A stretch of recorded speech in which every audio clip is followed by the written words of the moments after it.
What if there were a place where all your navigation and communication tools simply stopped working the moment you needed them most?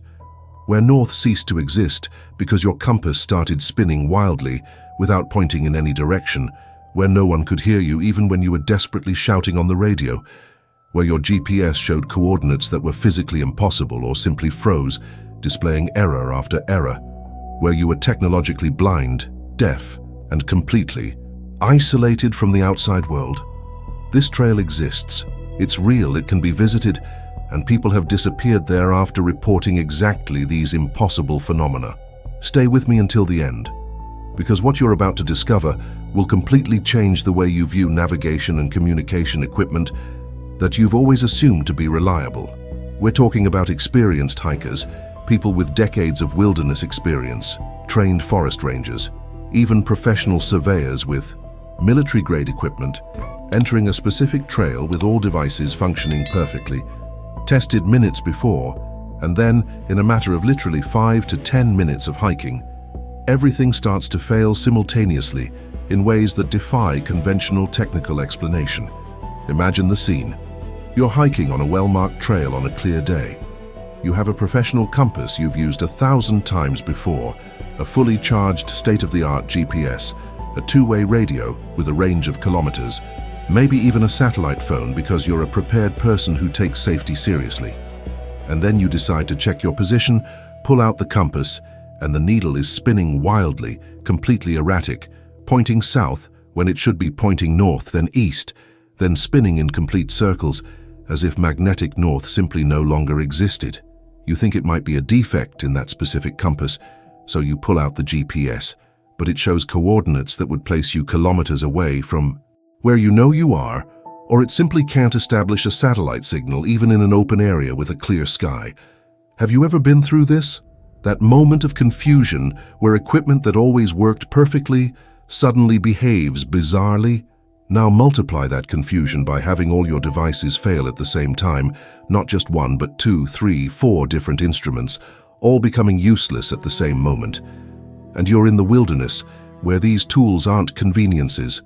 They're literally the difference between finding your way back safely and getting lost in ways that can quickly become fatal. What makes this even more disturbing is that it's not just modern electronic instruments that fail. Compasses are simple mechanical technology, a freely floating magnetized needle pointing to magnetic north, a concept that has worked for literally centuries. It shouldn't be possible to make a compass stop working unless you expose it to an extremely strong magnetic field that overrides the Earth's natural magnetic field. And that's exactly what's happening on this trail, but nobody has installed giant electromagnets in the forest. It's something about geology, about the rocks beneath your feet, about the natural features of that specific location that create conditions where your most reliable tools become completely unreliable. And here's the most chilling aspect. This phenomenon doesn't just affect your instruments. People who spend time in this area report effects on their own perceptions and cognition, profound disorientation that goes beyond simply not knowing which direction is north, confusion about how much time has passed, looking at a clock and realizing that hours have gone by when it seemed like only minutes, or vice versa, difficulty reasoning clearly, making simple decisions that would normally be automatic, a persistent and inexplicable feeling of being watched or followed, and in some cases, fragmented or completely absent memories of periods of time spent in the area. This is not science fiction, it's not an episode of The Twilight Zone, it's not internet creepypasta. It's a documented phenomenon based on real scientific evidence happening in a specific location that you can locate on a map that has an official name that appears in national park records. And over the last few decades, since portable electronic devices became common among hikers, an undeniable pattern of consistent reports has accumulated of people experiencing these equipment malfunctions, this disorientation, and in more tragic cases, people disappearing after reporting via radio in the last moments before communication ceased completely that their devices were malfunctioning. The local community around this national park has its own name for the trail, a name that doesn't appear on official maps, a name whispered among veteran park rangers who know stories that tourists don't hear. They call it the Trail of Silence, Not because it's a particularly quiet place in terms of natural sounds, but because it's where communication dies, where you can be screaming for help, but nobody hears you through radios that only emit white static, where the technological silence is absolute and terrifying. And the question no one wants to ask but needs to be asked is, if your instruments stop working, if your ability to navigate and communicate is completely compromised, and if even your own mind begins to function differently under the influence of natural forces we don't fully understand, what happens when you can't find a way out? How many people have entered this path and never returned, not because they got lost in the conventional sense, but because they were caught in a natural geological trap that deprived them of all the tools they would have used to save themselves? Before we delve into real-life cases and the science behind this impossible phenomenon, I need to ask you something that will make all the difference.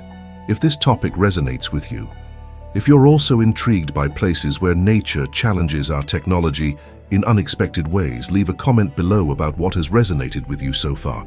And if you've ever had an experience where a compass, GPS, or any electronic device started malfunctioning in a specific wilderness area, especially if multiple devices failed simultaneously, please share it here. Because believe me, you're not alone, and every account that emerges in the comments helps map these anomalous areas that are rarely officially recognized or signposted. And you know what? Your participation here is what makes this channel grow and reach more people with this type of content. Every comment, every like, every subscription shows that it's worthwhile to investigate these real phenomena that have a scientific basis, but are often minimized or ignored because they don't fit the comfortable narrative that national parks are completely understood and controlled. So if you're feeling that chill down your spine, that need to understand what's really happening on this trail, leave a like on this video. It's your way of saying that stories like this need to be told, that real phenomena deserve serious investigation.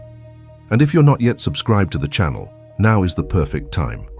Click that subscribe button and activate the bell, because every week we explore fascinating intersections between verifiable science and unsolved mysteries in national parks, cases where there are rational explanations but which still challenge our complete understanding. You're not just a viewer here, you're part of this community of people who want to understand the hidden aspects of the places we visit, who recognize that nature operates according to rules we are still discovering. Now, with you by my side in this investigation, we're going to pinpoint exactly where this trail of silence is located, why it exists, and most importantly, why so few people know about it before accidentally stumbling upon its terrifying effects. Now, I want to delve even deeper into this subject, because the first question you're probably asking is, where exactly is this trail located? And the answer will surprise you by how something so well documented, so real, can remain so discreet, so absent from tourist guides and official maps that millions of visitors consult every year. We're talking about Rocky Mountain National Park in Colorado, specifically a section of trail that is officially called the Timber Lake Trail Extension, but which locally, among veteran park rangers and longtime residents of Estes Park, the town that serves as the main gateway to the park, is known by a completely different name: Silence, or in English, the Quiet.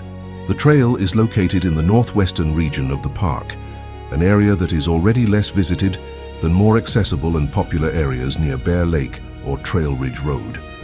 To reach the start of the problematic section, you first need to hike approximately 8 kilometers through dense pine and fir forest, gradually gaining elevation until you reach a transition zone between subalpine forest and alpine tundra.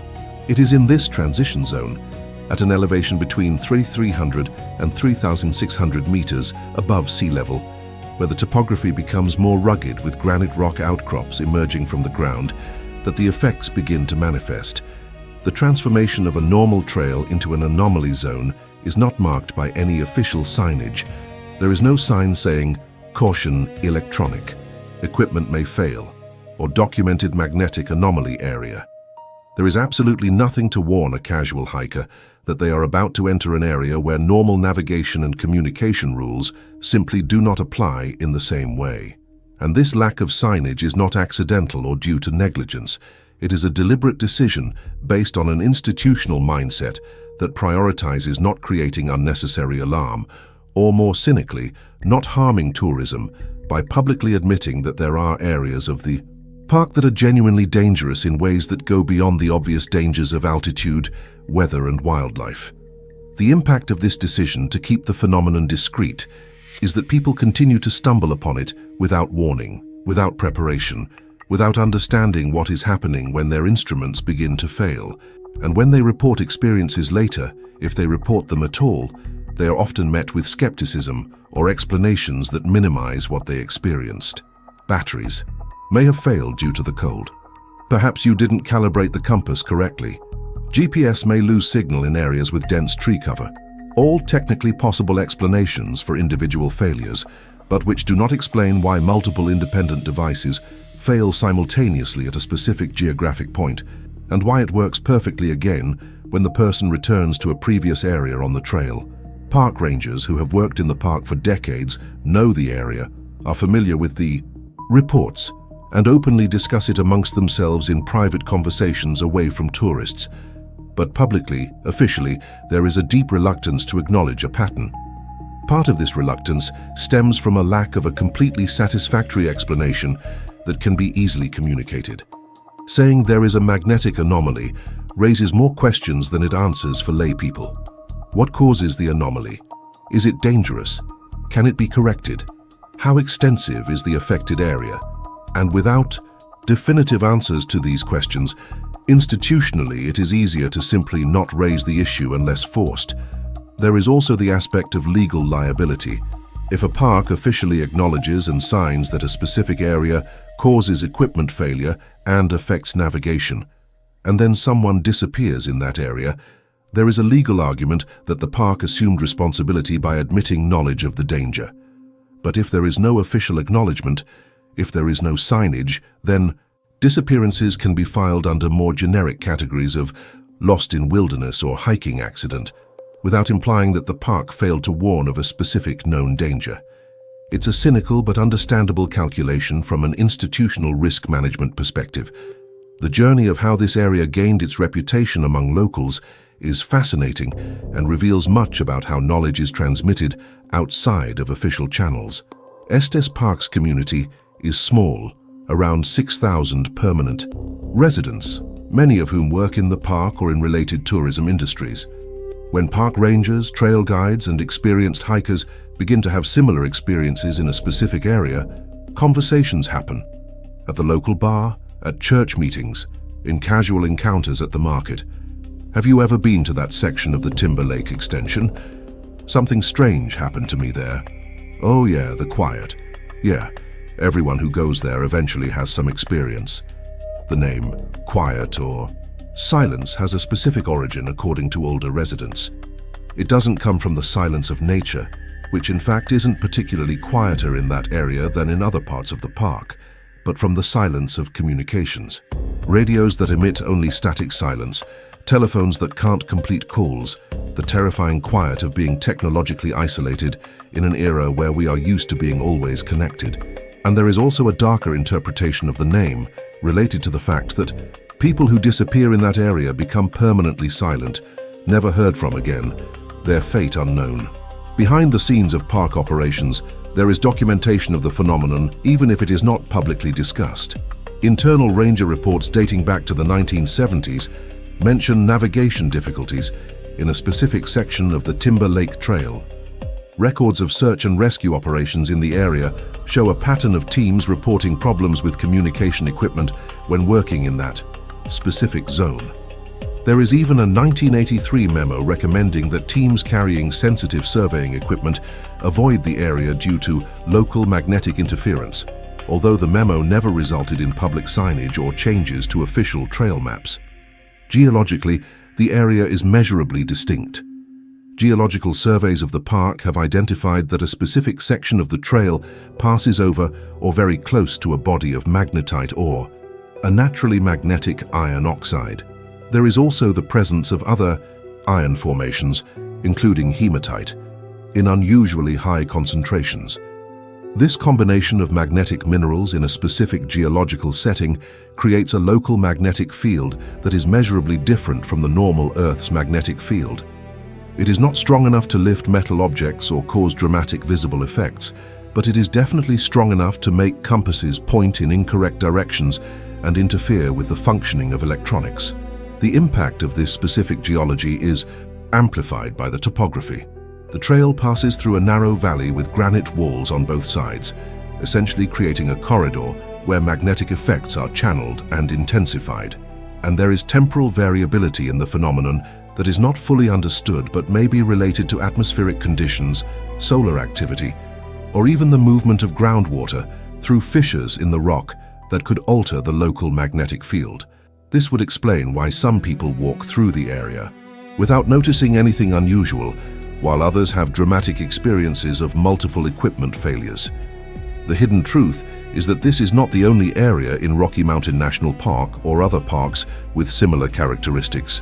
There are at least 3 other sections of trails in the same park where similar reports of equipment failures have surfaced over the years, although the Timberlake extension is by far the most consistent and best documented. And throughout the United States national parks, there are dozens of locations where specific geology creates conditions for magnetic anomalies that affect navigation and communication. But none has such a strong local reputation or such a clear pattern of incidents as the quiet. Comment below. Technological silence. If you realize there's a profound and terrifying irony in living in an age of hyperconnectivity and then entering a place where all that connectivity simply ceases. Now I want to delve even deeper into this subject because the pattern of equipment failing in this specific area is not new. It's not a recent phenomenon that could be attributed to modern changes in the environment or interference from contemporary technologies. The first documented reports date back to the early 60s, when portable equipment such as two-way radios and precision compasses began to become common and accessible enough for recreational and professional hikers to regularly carry them on expeditions. And when you examine these early reports through official park records, personal diaries, and interviews with people who were there decades ago, a fascinating chronology emerges of how the anomaly was gradually recognized, even if never officially admitted. One of the first documented cases occurred in July 1963, involving a team of surveyors from the United States Geological Survey who were conducting detailed mapping of that section of the park as part of a broader survey of the Rocky Mountains. The team consisted of 4 experienced professionals, including a team leader named Robert Chen, who had over 20 years of experience working in challenging terrain across multiple states. They were using precision surveying equipment of the time, instruments that were meticulously calibrated and which Chen and his team trusted completely. The transformation of a routine workday into a disconcerting experience began when the team arrived at the area we now know as the Quiet. Chen would later describe in an official report that their compasses, both the main one and 2 backup ones, began behaving erratically simultaneously. The needles not only pointed in the wrong direction, but constantly oscillated, sometimes spinning in complete circles, making it impossible to establish reliable bearings. Initially, Chen assumed there was something wrong with the instruments. Perhaps they had been inadvertently magnetized by exposure to something during transport. But when he tested compasses moving away from the area about 500 meters down the trail, they all worked perfectly again. The impact of this discovery on the team was profound, because Chen and his colleagues were scientists, people trained to rely on instruments and empirical methodology. They spent the rest of that day and part of the next conducting systematic tests, precisely mapping where effects began and ended, trying to establish a geographical pattern. What they discovered was that there was a clearly defined zone, approximately 2 kilometers long along the trail and perhaps 500 meters wide, where compasses simply did not function reliably.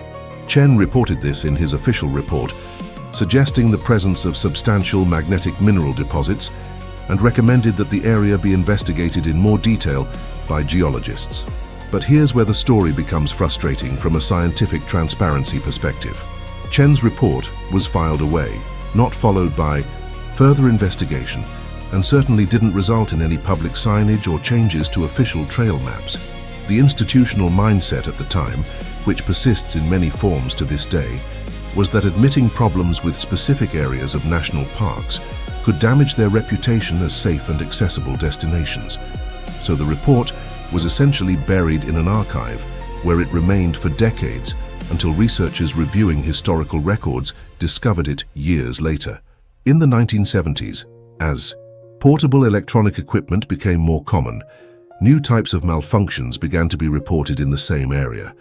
In 1974, a park ranger named Marcus Thompson was conducting a routine patrol of that section of the park, something he did regularly as part of his responsibilities. Marcus was using a standard portable radio issued by the park to maintain communication with the base station, a normal protocol for rangers working in remote areas. When he entered the zone that we now know as problematic, his radio began to emit only static, unable to receive or transmit messages clearly, even though he was in direct line of sight with a radio repeater on a nearby mountaintop. Marcus, being an experienced professional, followed protocol and returned to the area where communication was working, reported the problem, and then tried again, thinking it might be a temporary glitch. But each time he entered that specific section of the trail, the radio failed in the same way. He eventually completed the patrol without functional communication, something that left him deeply uncomfortable given the potential dangers of working alone in the wilderness. In his incident report, Marcus noted the specific location where radio problems began and ended, and requested that communication equipment be tested before assuming it was a problem with that specific radio. Technicians tested Marcus's radio extensively and found no faults. It worked perfectly on all frequencies, range was normal. There was no technical reason for the malfunctions Marcus experienced, and here's the pattern that began to emerge. When another ranger with a different radio patrolled the same area weeks later, he experienced identical problems, and then another, and another. Over the course of the 70s, internal records accumulated of rangers reporting communication difficulties in a specific section of the Timber Lake Trail, but there was never any official acknowledgement of the pattern or explanation offered to the rangers beyond vague suggestions that perhaps local topography interfered with radio signals.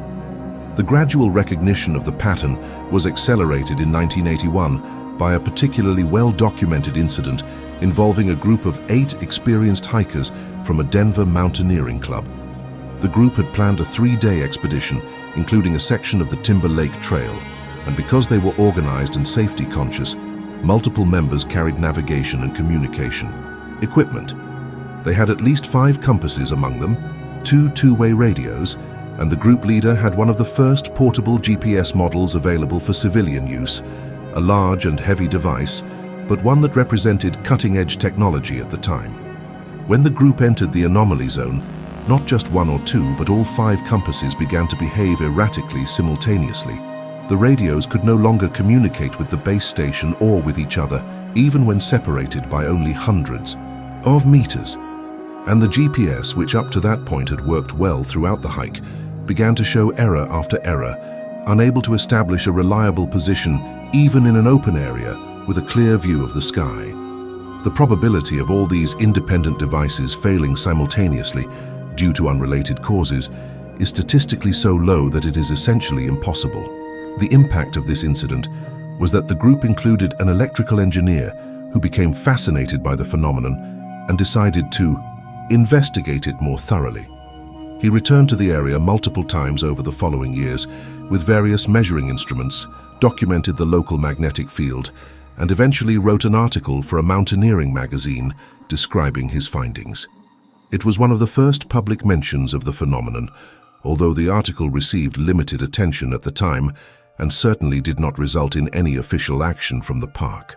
But as the 80s progressed and portable electronic equipment became increasingly common among hikers, the frequency of reports increased proportionally. It was no longer just forest rangers and professional surveyors experiencing problems. It was casual hikers, families, scout groups, anyone who passed through that specific section with a compass or electronic device.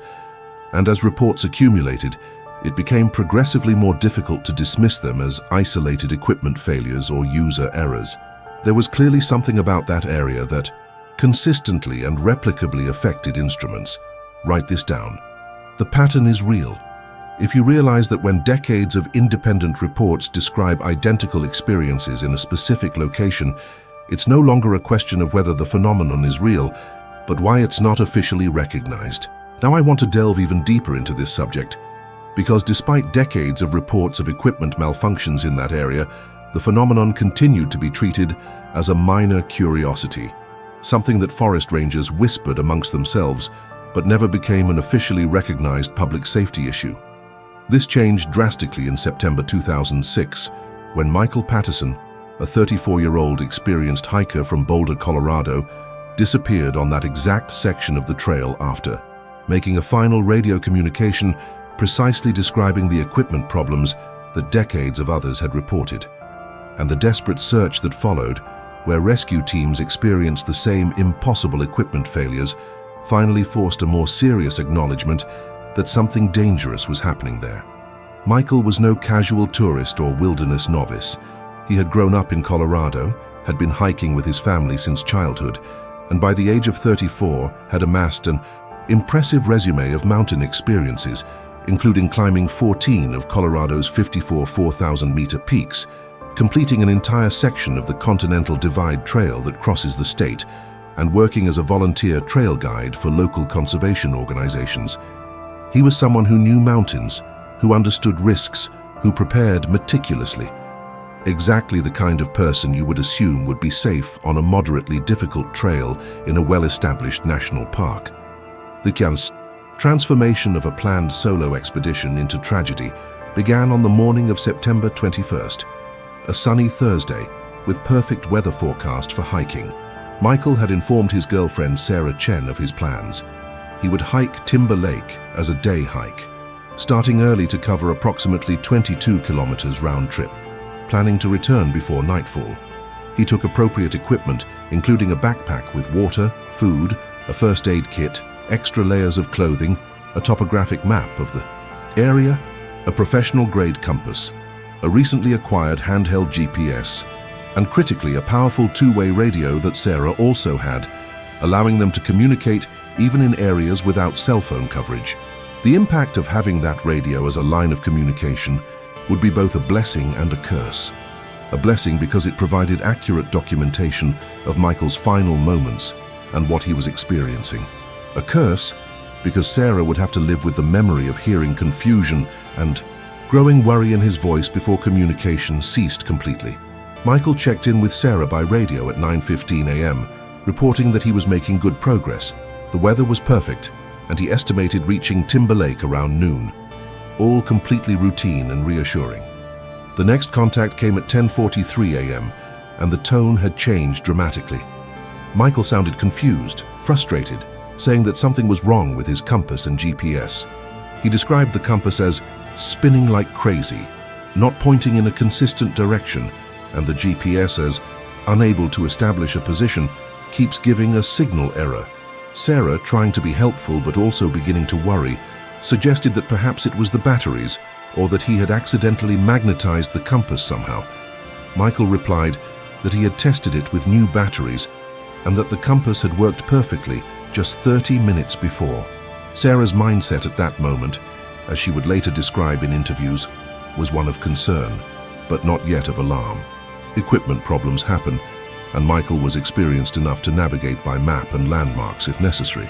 But then Michael made a comment that in retrospect would be key. This is strange. I think I'm in the area that locals call something like the quiet or silence. I remember reading something about compass problems here. I thought it was just exaggerated local stories. He had read one of the rare public mentions of the phenomenon and hadn't taken it completely seriously until he experienced it personally.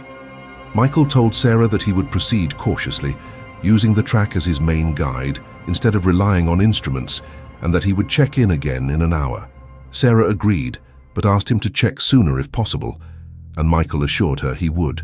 45 minutes later, at 11:28 a.m., Michael tried to make contact again, but this time communication was severely degraded. Sarah heard his voice through heavy static, able to distinguish only fragments. Been a stranger. Not just compass, it's lost track. Everything seems, I don't recognize, and then nothing but static. Sarah called back repeatedly, adjusted frequencies, tried everything she knew about operating the radio, but was unable to establish communication again. Sarah's journey over the next few minutes was filled with growing panic as she tried to decide what to do. Michael was experienced. He was probably fine. Perhaps his radio had simply broken down, or the battery had inexplicably died. But he had said he was lost, that he didn't recognize the area, and there was something in his voice that sounded genuinely disoriented in a way that wasn't typical for someone with his experience. At 11:50 a.m., Sarah decided to contact park rangers, explaining the situation and Michael's last known approximate location based on her timeline and description. Forest rangers, to their credit, took the report seriously immediately. Michael hadn't returned when he was supposed to, had reported being lost and experiencing equipment problems, and although it was midday on a clear day, protocol dictates a quick response. An initial search team was dispatched within an hour, arriving at the trailhead at 1:15 p.m. The team consisted of 4 experienced rangers, all with multiple years of experience in search and rescue operations in the Rocky Mountains, all equipped with radios, GPS, compasses, and extensive training. The impact of the search team experiencing the exact same problems that Michael had reported cannot be underestimated in terms of validating the phenomenon. As the team progressed along the trail toward the area where Michael was likely based on his timeline, their instruments began to fail in identical ways. Compasses became unreliable, GPS showed errors, and critically, radios that had functioned perfectly at base and in the first few miles of the trail began to emit only static when attempting to communicate with search coordinators. One of the rangers, a 15-year veteran named Patricia Morrison, would later describe how profoundly disorienting it was to have absolute confidence in their instruments and then see them all fail simultaneously. The team had to make a difficult decision: continue in an area where they themselves were having navigation and communication problems, or retreat and rethink their approach. They chose to continue, but with extreme caution, using the trail as their absolute guide and meticulously marking the path to ensure their return. They searched for Michael until dark, shouting his name, looking for signs that he had passed, but found nothing. When they returned to areas where equipment was working and they could finally communicate with a base, they reported not only that Michael had not been found, but that they themselves had experienced severe equipment anomalies that made the search significantly more dangerous. In the following days, a massive search operation was mobilized with over 100 people participating at various points. Helicopters conducted aerial sweeps, dog teams were brought in, and systematic ground searches covered an area of square kilometers around Michael's last known approximate position. But Michael Patterson was never found. There was no body, no equipment, no sign of him. It's as if he simply ceased to exist in that area where instruments go haywire and communications die. Michael's family, devastated by the loss and frustrated by the lack of answers, hired a lawyer and demanded a full investigation into the equipment malfunction phenomenon that clearly contributed to Michael's disappearance. This legal process forced the park to finally officially acknowledge, at least in internal documents, that there were known magnetic anomalies in a specific section of the trail that affected navigation and communication instruments. But it has not yet resulted in adequate public signage or changes to the trail maps distributed to visitors. Comment below: Michael deserved a warning. If you believe that when a park knows that a specific area consistently causes equipment malfunctions, it has a moral and legal obligation to warn visitors about this real danger. Now, I want to delve even deeper into this subject because the story of Michael Patterson and so many others who experienced impossible equipment failures on that trail could easily veer into the territory of paranormal or supernatural explanations. But the truth is simultaneously more mundane and more fascinating. There is a solid and verifiable scientific basis for everything that happens there. And when you understand the specific geology of that area, when you consult geophysicists who have studied terrestrial magnetic anomalies, when you understand how magnetic fields affect not only instruments, but also human brains, you realize that real science can be as unsettling as any fiction. Let's start with the geological background. The area of the Timber Lake Trail where these phenomena occur lies on or very close to a substantial body of magnetite ore, which is a naturally magnetic form of iron oxide. Dr. Jennifer Morrison, a geophysicist at the University of Colorado who conducted a detailed magnetic survey of the area in 2010, after Michael's case forced more scientific attention, explains that magnetite deposits are not uncommon in the Rocky Mountains, but the concentration and specific configuration in this location are particularly intense. There is also the presence of hematite, another iron oxide that, although not as strongly magnetic as magnetite, contributes in large quantities to the anomalous local magnetic field. The transformation of static rock containing magnetic minerals into an active and measurable magnetic field occurs due to several factors. First, the sheer quantity of magnetic material. Dr. Morrison estimates that there are hundreds of tons of magnetite concentrated in relatively compact rock formation beneath that section of the trail. Second, the orientation of the material. When rocks containing magnetic minerals are formed or subjected to tectonic processes that align them in a particular direction, they can create a localized magnetic field that is significantly stronger than normal terrestrial magnetic field. And third, there is evidence that the area has been subject to repeated lightning events over millennia, each strike potentially further magnetizing the rock. The practical impact of this anomalous magnetic field on a compass is straightforward and understandable once you understand how compasses work. A compass is simply a magnetized needle mounted in such a way that it can rotate freely and normally aligns with the Earth's magnetic field, pointing to magnetic north. But when you place a compass in an area where there is a local source of magnetic field that is stronger than the Earth's field at that specific point, the needle will respond to the stronger field. Depending on where you are in relation to magnetite deposits and the precise orientation of the minerals, the compass may point completely in the wrong direction, may oscillate between multiple directions, or may rotate continuously, unable to establish a stable direction. Dr. Morrison conducted systematic experiments in the area, bringing in multiple compasses of different manufacturers and qualities, all carefully calibrated before entering the anomaly zone. She precisely mapped where the effects begin, discovering that there is a relatively abrupt transition, where compasses that function perfectly begin to behave erratically within tens of meters. She also found that the intensity of the effect varies depending on the exact position, with some points where the local magnetic field is so strong that the compass points directly downwards, towards the source of the magnetism under the ground, completely useless for horizontal navigation.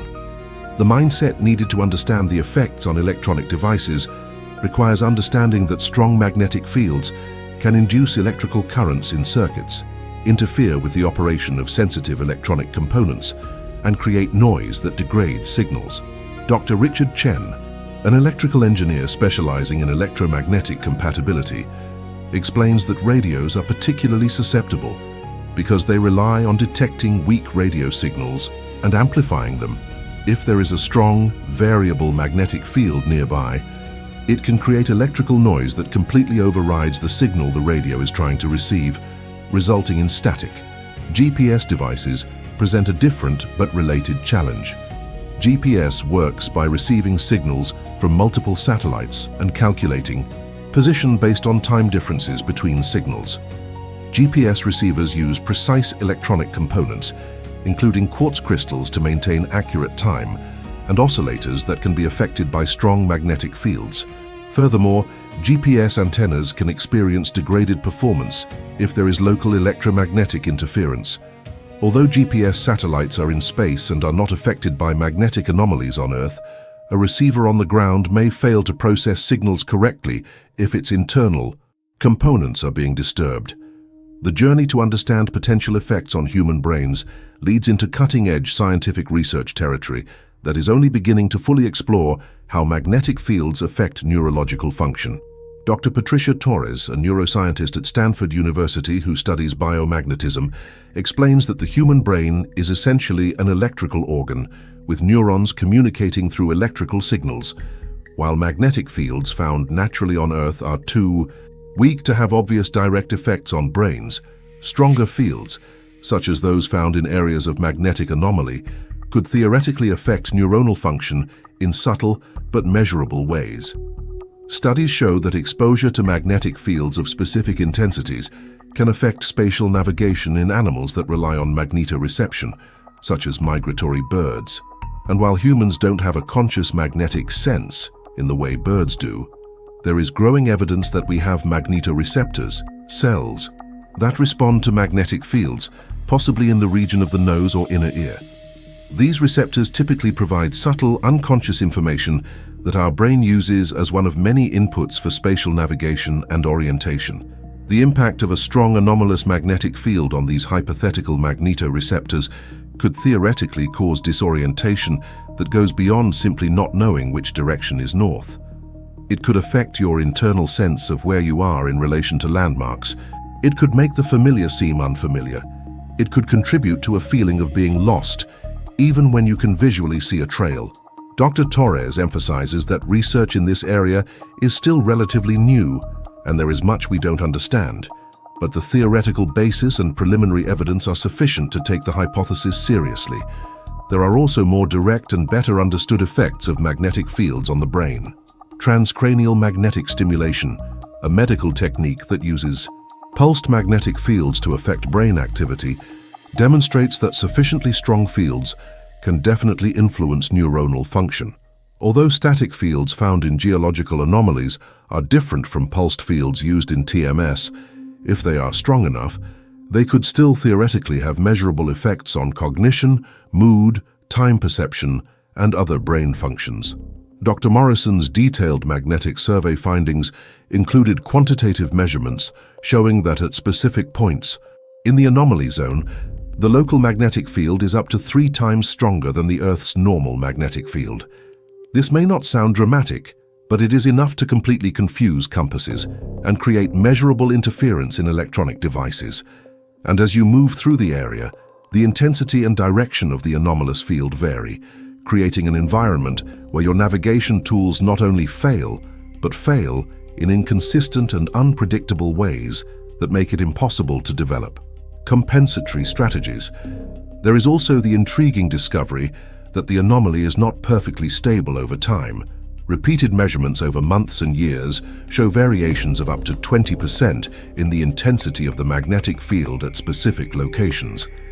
Dr. Morrison theorizes that this may be related to groundwater movement through fissures in the rock, seasonal changes in temperature affecting the magnetic properties of minerals, or even minor seismic activity that slightly reorients magnetic materials beneath the surface.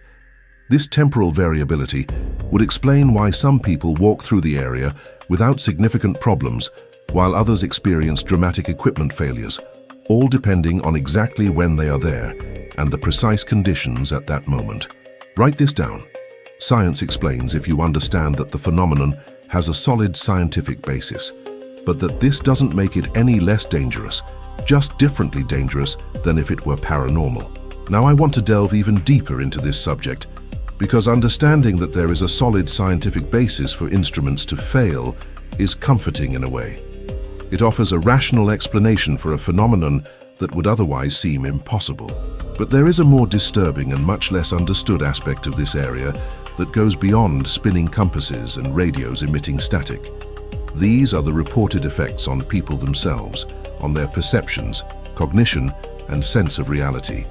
And when you compile accounts from dozens of hikers who spent time in that anomaly zone, when you see consistency in the descriptions of bizarre subjective experiences, when you consult neuroscientists about plausible mechanisms, you realize that the danger is not just getting lost technologically, it's getting lost cognitively, mentally, in ways that make you make decisions you would never make in a normal mental state.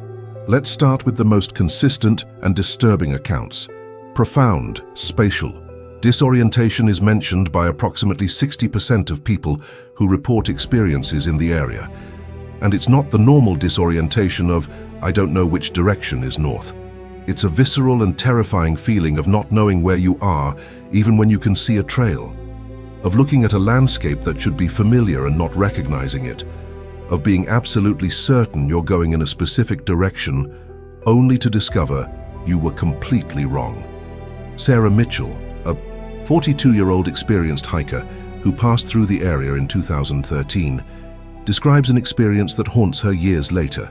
Sarah had hiked that specific trail 3 times before without problems. She knew it well, even having old photos of specific landmarks. But when she passed through the anomaly zone, everything seemed different in ways she couldn't articulate. She says it was as if the landscape had been subtly altered, trees in the wrong place, rocks with unrecognizable shapes, even sunlight seeming to come from the wrong angle for the time of day. She knew rationally that she was on a familiar trail, but every instinctive feeling was screaming that she was in a completely different place. This disjunction between rational knowledge and visceral perception created intense anxiety that made her consider turning back. But she forced herself to continue, trusting intellectual knowledge over instinctive knowledge. Sarah's subjective experience transformed from uncomfortable to genuinely terrifying when she realized she had completely lost track of time. She had entered the area around 10 in the morning according to her watch, but when she checked again what she had felt perhaps 15 or 20 minutes later, it was almost noon.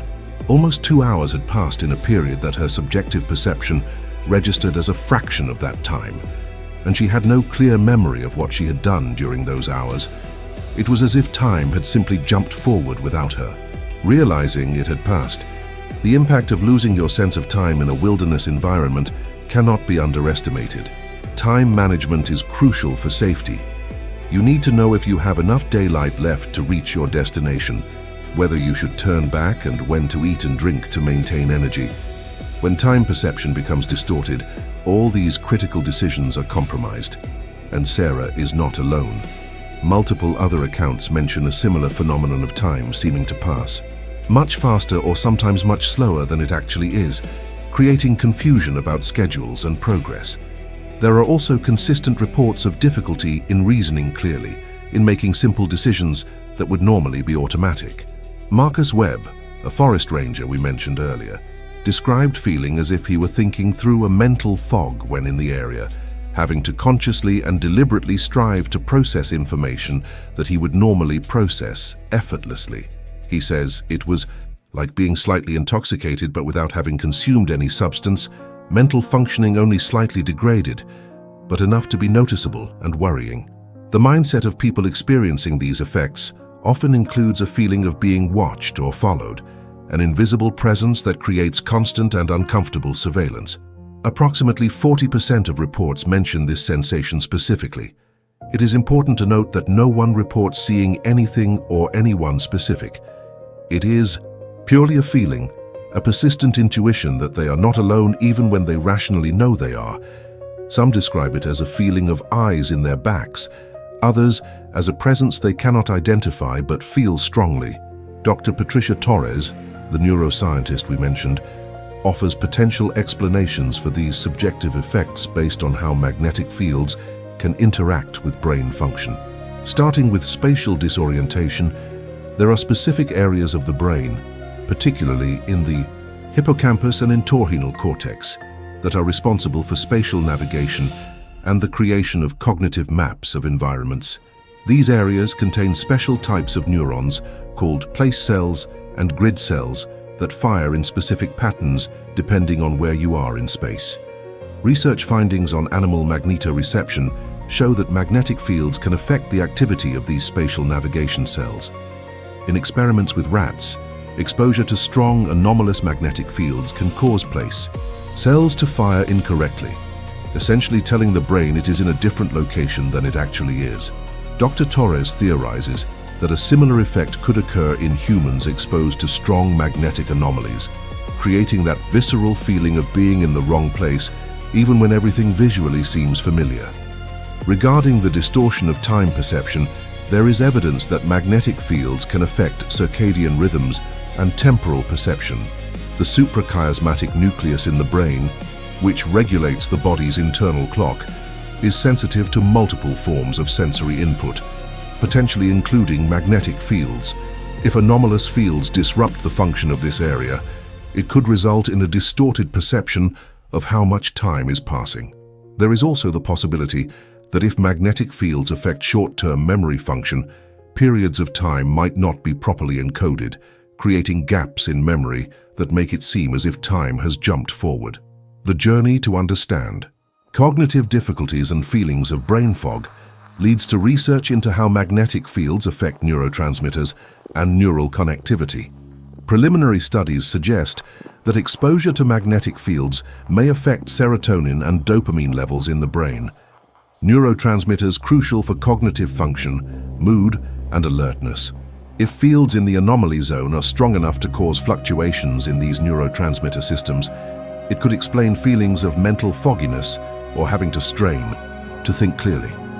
And what about that persistent feeling of presence or being watched? Dr. Torres points to fascinating experiments where magnetic fields applied to specific areas of the brain, particularly the temporal lobe, can induce sensations of invisible presence. There are even cases of people with temporal lobe epilepsy who report a similar sensation of presence during seizures. If ambient magnetic fields in the anomaly zone are sufficiently strong and specifically oriented, they could theoretically stimulate areas of the temporal lobe that, when activated, create this perception of presence even in the absence of real stimuli. The cumulative impact of all these potential effects on cognition and perception is that a person walking through the anomaly zone may be operating with significantly degraded mental capacities without necessarily fully realizing the extent of the degradation. And this is perhaps the most dangerous aspect of all, because if you know you are disoriented, you can take appropriate precautions. You can decide to retreat, you can ask for help. But if your ability to assess your own mental condition is compromised by the very effects that are causing problems, you may continue moving forward in an increasingly confused state, making progressively worse decisions, until you are genuinely lost in ways that would be difficult to resolve, even with intact mental function. Comment below. The mind also fails. If you realize that when both instruments and human cognition are affected simultaneously, a situation of compound danger is created where the normal ability to compensate for equipment failures through human judgment is also compromised. Now I want to delve even deeper into this subject, because the case of Michael Patterson, however tragic and well documented it may be, is not isolated. When you start compiling incident records in that specific section of the trail over the last few decades, when you talk to park rangers who worked there for years, when you connect the dots between cases that were officially filed under different categories, a disturbing pattern of disappearances and near disappearances emerges that share specific and unsettling characteristics. And perhaps even more revealing are the cases where people were found alive, but with experiences that defy logical explanation as to where they were and how they got there. In August of 2001, 5 years before Michael disappeared, there was a case involving an experienced hiking couple, Tom and Linda Rivera from Albuquerque, both in their 50s, who had decades of combined experience hiking through the American Southwest. They were undertaking a multi-day trip through Rocky Mountain National Park, and the Timberlake Trail was part of their planned route. Tom, who had been a naval officer and had extensive navigation training, carried not only a compass, but also a military-grade handheld GPS that he had used on dozens of previous expeditions without problems. The routine hike turned into an emergency when they entered the anomaly zone. According to a report Tom filled out afterward, both their compass and GPS began malfunctioning simultaneously. They decided to continue, relying on the clearly visible trail as a guide. But then, as they both describe, they encountered a fork in the trail that wasn't on any of the maps they had meticulously consulted before the trip. Tom was absolutely certain they should turn right. Linda was equally certain they should go left. They argued, checked maps, but the maps showed no fork in that location.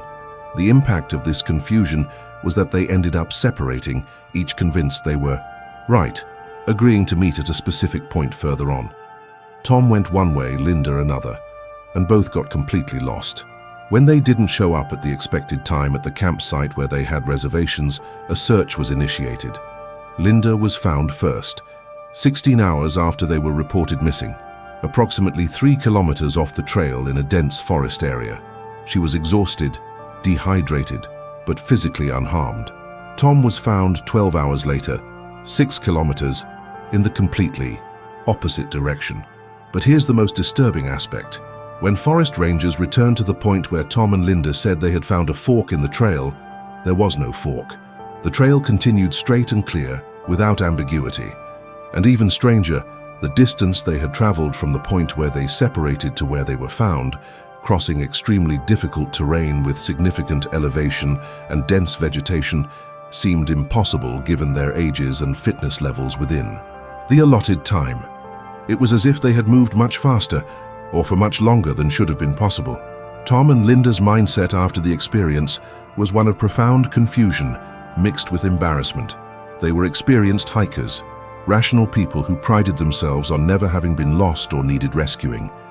And now they had not only been lost, but had done so in a way that seemed inexplicable, seeing a fork in the path that didn't exist, each absolutely convinced of different directions.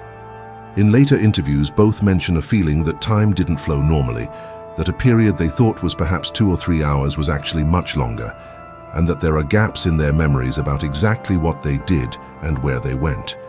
In June 2009, 3 years after Michael Patterson's disappearance, a group of 3 college friends, all with moderate hiking experience, set out on a day trip. 22-year-old Jessica Moore was slightly behind the other 2 when they passed through the anomaly zone. According to Jessica's account, she stopped to take a picture of the view, looked down to check the image, and when she looked up seconds later, her friends were no longer visible. She called out to them, but there was no answer. She ran in the direction they had been going, but the trail looked different. She didn't recognize landmarks she should have recognized. Jessica's journey over the next 40 minutes is fragmented in her memory. She remembers growing panic, trying to use a compass that made no sense, a phone GPS that couldn't establish a position. She remembers deciding to stay still, the correct protocol when lost, but then remembers walking again with no clear recollection of having made the decision to move. And then suddenly she saw her friends again, who had been frantically searching for her, having noticed her absence almost immediately and returning shouting her name. But here's the impossible part. Jessica had moved. Approximately 1.5 kilometers perpendicular to the trail during those 40 minutes, crossing dense vegetation, climbing steep elevations, terrain that should have taken at least 2 hours to cover even walking deliberately and quickly. And Jessica has no clear memory of covering that distance, doesn't remember deciding to leave the trail or struggling through the difficult vegetation. It's as if there were a temporal gap where she was in one place, and then, after a period that her mind registers as much shorter than it actually was, she was in a completely different place. The impact of these near-miss cases where people were found is that they offer a window into what may have happened in cases like Michael's, where the person was never found. If the cognitive effects of the magnetic anomaly are strong enough to cause experienced people to see things that don't exist, lose large chunks of time and memory, and move through terrain in ways that don't correspond to their subjective perceptions or normal physical capabilities, then it's entirely plausible that Michael, alone and without other people to potentially interrupt the progression of confusion, simply continued moving in an increasingly disoriented state until he was so far out of a reasonable search area that he would never be found. There is also a particularly disturbing case from 2014 involving a veteran forest ranger named Stephen Martinez, who was patrolling solo in that area, something he had done literally hundreds of times over his 15-year career.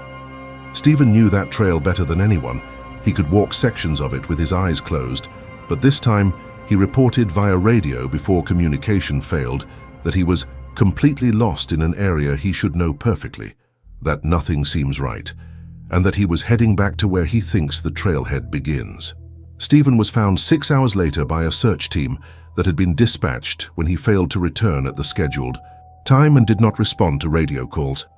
He was sitting on a rock, visibly confused and disoriented, just 2 kilometers from the start of the trail, but in a direction that would have taken him further away instead of closer. When asked what happened, Stephen said he had walked what he thought was back to the start of the trail for hours. But nothing seemed familiar. He didn't recognize landmarks he should have recognized, and eventually he simply stopped because he realized he was getting progressively more lost. The hidden truth revealed by this case is that even intimate knowledge and extensive experience with a specific area are no protection against the effects of the anomaly. Stephen had walked that trail hundreds of times, but when the anomaly affected his sense of spatial navigation and cognition, all that accumulated knowledge became inaccessible or unreliable. And if it can happen to an experienced forest ranger familiar with the area, it can happen to anyone. There is a consistent pattern across these cases. Experienced, well-equipped individuals who report instrument malfunctions then experience severe spatial and temporal confusion, move distances or directions that make no sense, and when found, have fragmented or contradictory memories of their experiences. The difference between cases where the person was found and cases like Michael's where they weren't may simply be luck, a matter of having moved in a direction that eventually intersected with search. Teams versus having moved deeper into the wilderness. Write this down. The pattern is frightening. If you realize that when multiple cases share such specific characteristics, it's not a coincidence, but rather a systematic environmental effect that affects humans in predictable but dangerous ways. Now I want to delve even deeper into this subject because after decades of reports, multiple documented cases of people going missing or being severely disoriented, and even scientific research verifying the existence and intensity of the magnetic anomaly, the obvious question is, what is being done about it? Is there signage warning visitors, special safety protocols, training for park rangers?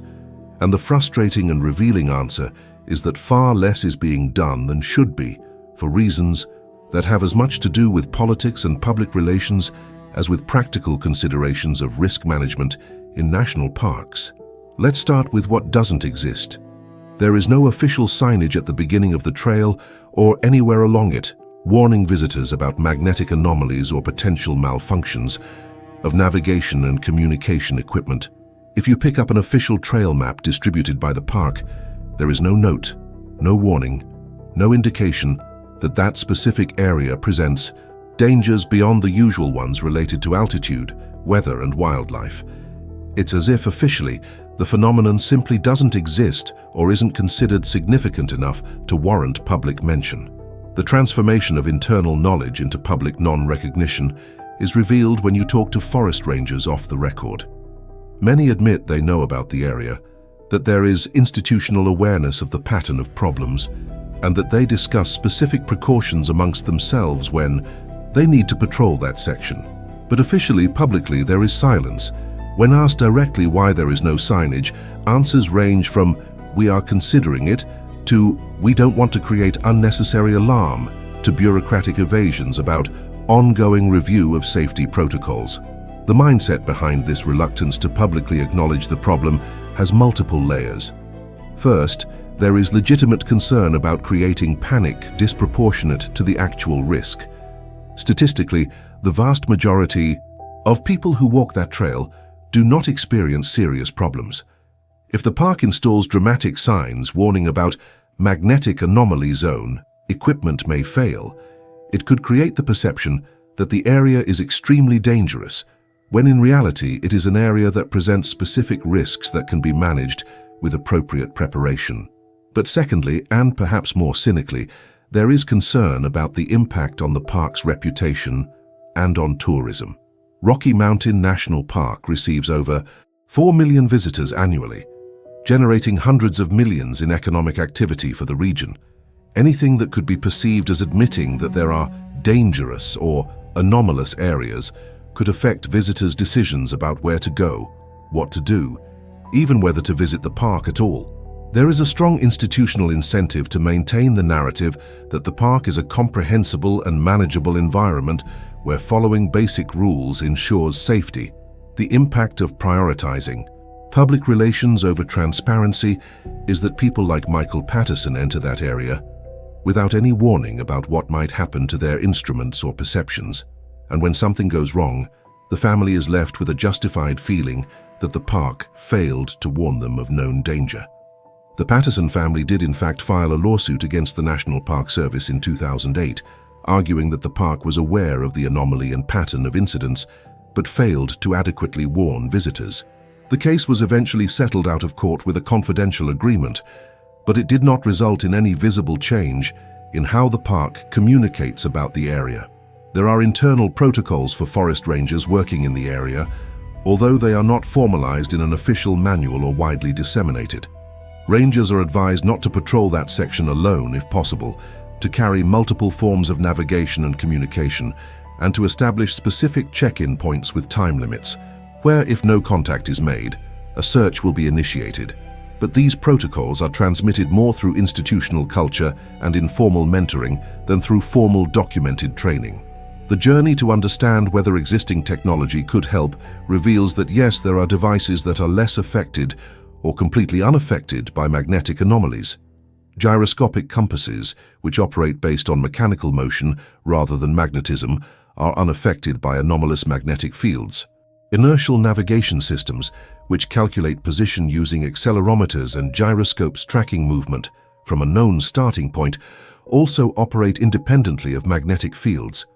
And certain types of military communication equipment that use specific frequencies and technology have greater resistance to electromagnetic interference, but all of this is specialized, expensive equipment and not accessible or practical for casual hikers. A quality gyro compass can cost thousands of dollars and requires specific calibration. Inertial navigation systems are heavy, complex, and require technical knowledge to operate, and military communication equipment is not generally available for civilian purchase. So for the typical park visitor, there is no easy technological solution that would protect them from the effects of the anomaly. There are occasional discussions in park management meetings about installing a fixed cable or rope across the problematic section of the trail, providing a physical guide that hikers could follow even if instruments failed. But this presents its own problems: installation and maintenance costs, visual impact on wilderness, and ironically, the potential creation of a false sense of security where people might follow the cable, but still experience cognitive effects that cause them to leave the trail without realizing it. The hidden truth revealed by documents obtained through Freedom of Information Act requests is that there were at least 3 different occasions throughout the 2000s where internal park committees formally recommended the installation of warning signs in the area. But each time, recommendations were rejected by senior management, citing concerns about creating unnecessary alarm among visitors and potential negative impact on the visitor experience and perception of park safety.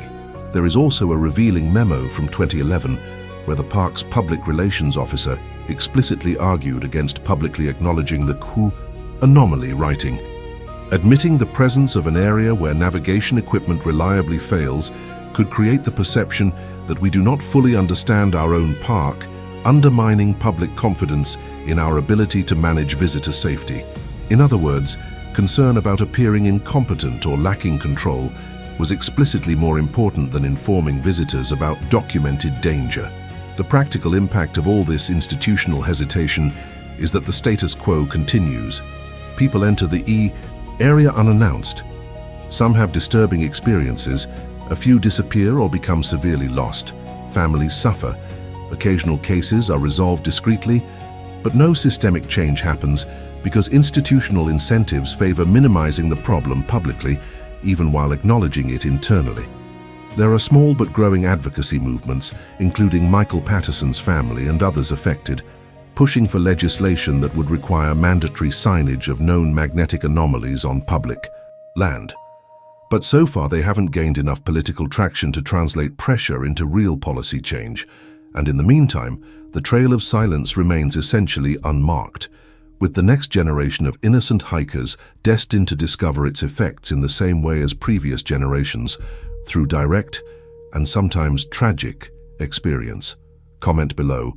Warnings would save lives if you believe that when a government agency knows about a specific and documented danger but chooses not to alert the public, there is a fundamental failure of accountability. Now I want to delve even deeper into this subject, because despite having established a solid scientific basis for magnetic anomaly and its effects on instruments and human cognition, there are aspects of the phenomenon that remain frustratingly and intriguingly unexplained.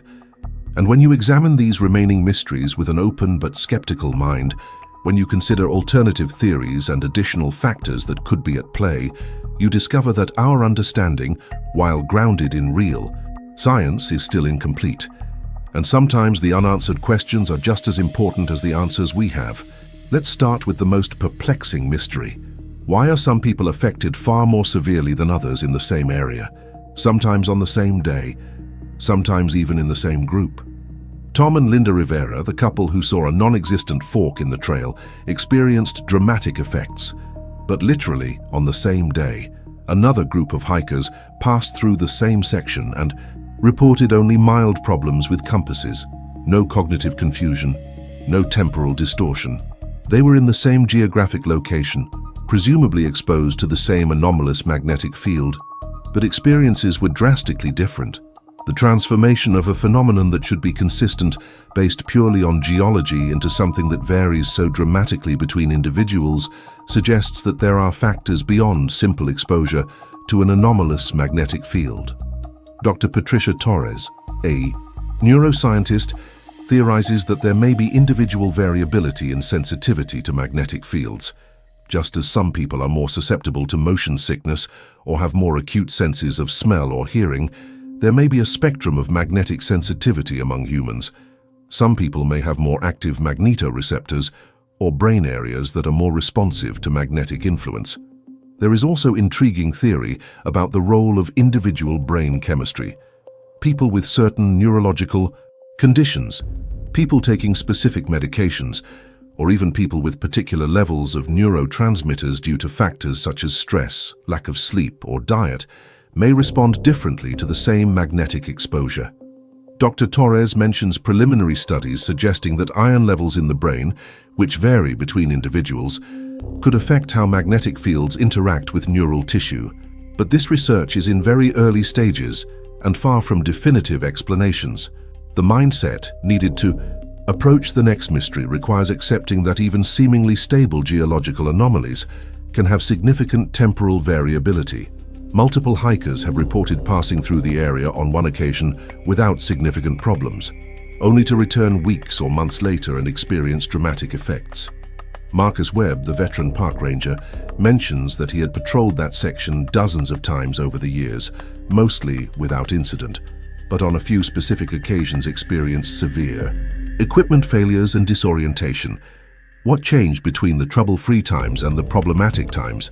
Dr. Jennifer Morrison, a geophysicist, discovered through long-term monitoring that the intensity of the anomalous magnetic field in the area varies by up to 20% over days and weeks.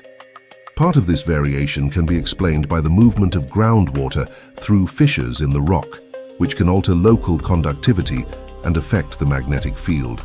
Seasonal temperatures that cause expansion and contraction of rocks can also slightly change the orientation of magnetic minerals. But 20% variation does not seem sufficient to explain the difference between no effect and dramatic effects. The impact of solar activity emerges as a potentially significant additional factor.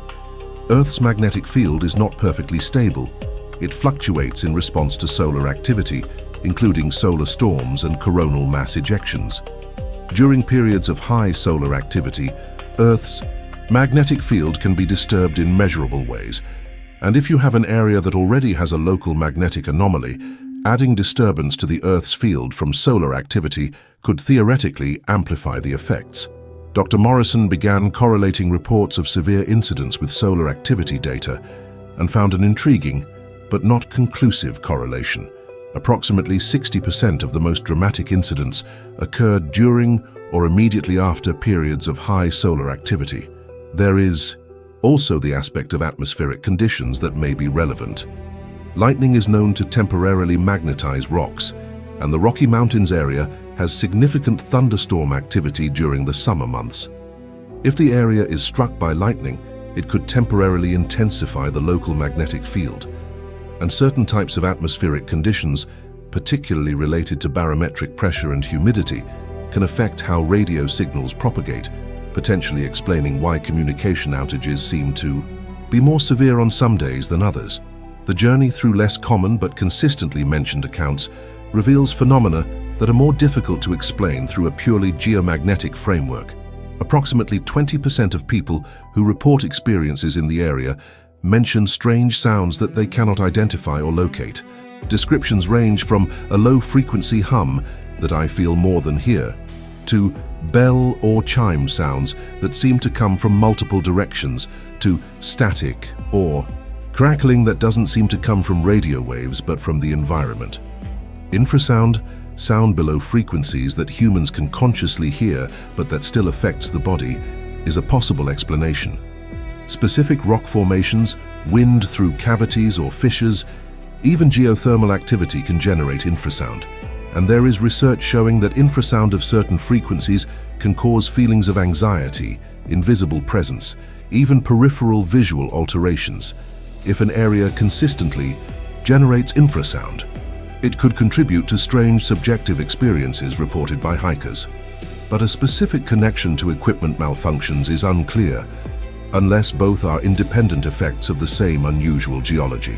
There are also a small number of reports, perhaps 5%, mentioning strange visual phenomena correlated with equipment malfunctions.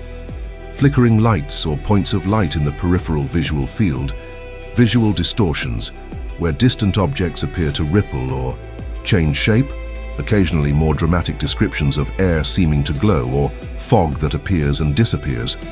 These descriptions are rare and varied enough that it is difficult to establish a pattern, but when they do appear, they almost always correlate with reports of severe equipment malfunctions and cognitive confusion. Neurological explanations are more likely than actual external phenomena. If magnetic fields are affecting brain function, particularly the visual cortex or visual pathways, they could theoretically cause mild visual hallucinations or perceptual distortions. There is medical precedent. People with certain neurological conditions or during migraine attacks frequently report similar visual phenomena. And magnetic stimulation of specific areas of the visual cortex can induce perceptions of light even in the absence of actual light stimuli. The hidden truth that emerges from all these remaining mysteries is that the phenomenon is likely multifactorial in ways we don't yet fully understand. It's not just a magnetic anomaly, although that is certainly a central component. It's probably a combination of anomalous magnetic field, individual variability in sensitivity, temporal fluctuations in intensity due to solar activity and local conditions, infrasound potential from geological formations, and possibly other factors we haven't yet identified. And this complexity makes it difficult to predict with certainty when and who will be severely versus mildly affected. There are even more speculative theories that some researchers consider, but which lack solid evidence to properly evaluate. Could there be natural gas emissions through fissures in the rock that, under certain conditions, create pockets of gas that affect perception? Could there be natural radiation from specific ores that contributes to the effects? Could there be complex interactions between multiple geophysical anomalies, magnetic plus seismic plus geothermal, that together create unique conditions? All possibilities that deserve investigation, but currently remain in the realm of informed speculation rather than established knowledge. Write this down. There's more to discover if you understand that even with a solid scientific basis, there are aspects of the phenomenon that remain mysterious, and that further research could reveal layers of complexity that we currently do not understand. Now I want to delve even deeper into this subject, because after going through this whole journey through real cases, verifiable science, and remaining mysteries, I know some of you are thinking, I want to see this for myself. I want to experience this trail, understand this phenomenon directly. And look, I completely understand. Human curiosity, the desire to test limits, to experience something extraordinary, are powerful and in many ways admirable impulses. So instead of simply saying, don't go, which I know many would ignore anyway, I'm going to offer a practical and honest guide on how to properly prepare if you decide to visit the Trail of Silence or any similar area with known magnetic anomalies. Let's start with the most fundamental and non-negotiable rule. Never, under any circumstances, visit this area alone. And I'm not talking about going with one person, I'm talking about a minimum group of 3. The reason is basic safety mathematics. If one person is injured or severely disoriented, one person can stay with them while a third goes to get help. With only 2 people, if one has a problem, the other faces an impossible dilemma. Leave the person alone to get help, or stay and wait for someone to eventually notice they haven't returned. With 3 or more, you have life-saving redundancy. Transforming casual preparation into proper preparation for a magnetic anomaly area requires a completely different mindset about navigation. You can't rely on any single electronic device as your primary tool. So here's what you need: a physical printed topographic map of the area at a detailed scale, showing not only trails, but surrounding terrain features, elevations, bodies of water, anything that could serve as a reference point. A quality mechanical compass, but with the understanding that it will fail or be unreliable in the anomaly zone. GPS as a backup, but again, expect it to fail.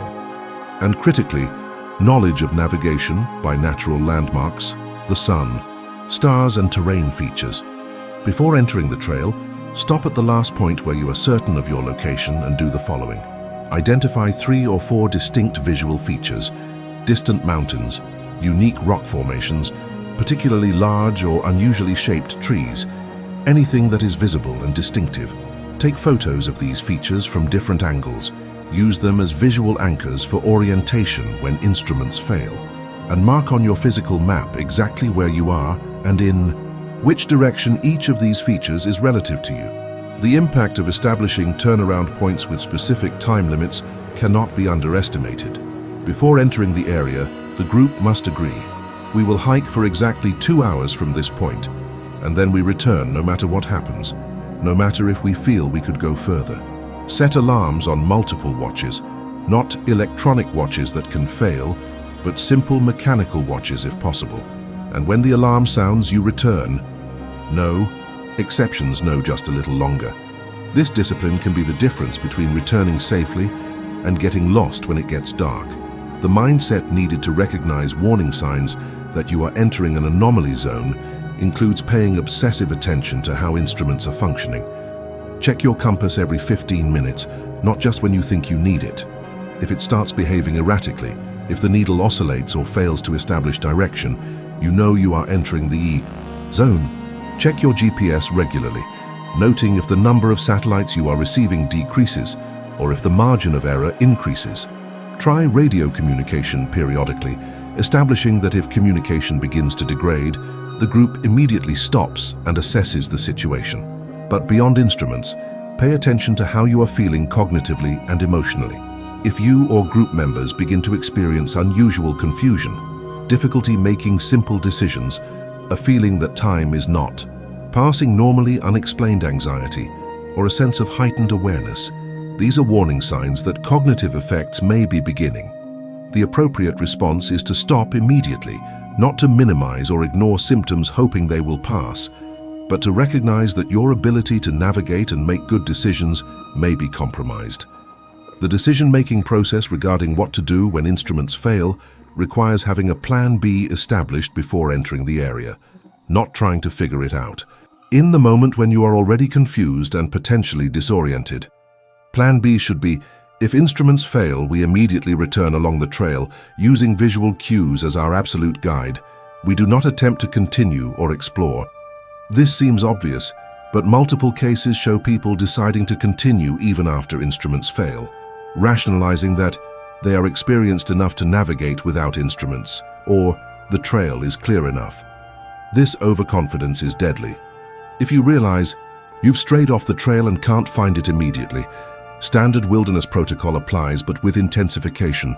Stop immediately. Don't continue moving, hoping to find the trail. Stay where you are, make yourself visible and audible. Use a whistle. 3 short bursts are a universal distress signal. If you have fire-making equipment, make a signal fire with smoke. And use any communication technology you have, even if it's malfunctioning, because there may be intermittent moments where the signal is weak, or rescue teams may be close enough to receive a weak transmission. The impact of carrying redundant equipment specifically for magnetic anomaly situations includes multiple light sources with different types of batteries or mechanisms, because if magnetic fields affect electronics, having technological diversity increases the chance of something working. A signaling mirror that doesn't depend on any power source, a brightly colored flag or fabric that can be hung on a tree or rock to increase visibility. a comprehensive first aid kit, because if someone is injured and communication is compromised, it can take much longer for help to arrive. Food and water for at least 24 hours beyond the planned time, because if you get lost, you need to survive until search and rescue finds you. There are also considerations regarding timing and conditions.